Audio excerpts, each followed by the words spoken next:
Ay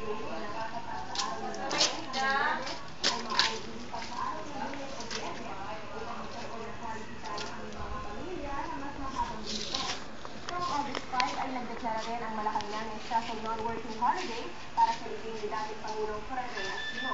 Samantala ay non-working holiday din ngayon sa Quezon City at mga lalawigan ng Quezon at Aurora dahil ipinagdiriwang nito ang isa-131 taong kaarawan ni dating Pangulong Manuel Luis Quezon. Pogi! Tanunghayan ninyo ang mga balitang aming nakalap ngayong umaga. At saan na kayo naroon? Oops! Akin na yan! Akin na yung gate. Dirty yan. Ew! Ew! Ew! Ew! Tingin ka dito. Tingin ka dyan. Video! Yeah.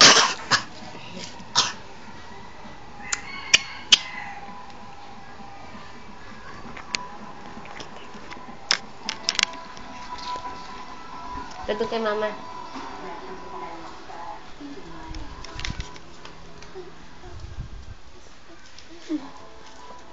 Music pa cute yun siya. Sayaw ka. Sayaw. Sayaw. Sayaw. Sayaw. Ganyan, ganyan. Tila.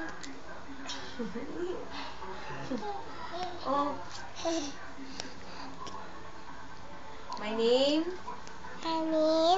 is Juliet Marcelino. I'm 2 years old. Watermelon. Sit down. Sige. Watermelon. Papaya. Papaya. Sige na. Papaya. Banana, banana, banana. Sige na.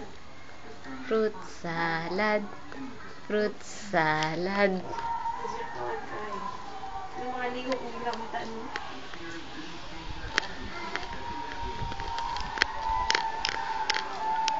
After her sensational victory, the 37-year-old Layla Kuzminova was the star of the evening. The performance gave Germany's women's javelin throwers their first ever gold medal, and it now is a perfect end to a successful sporting career.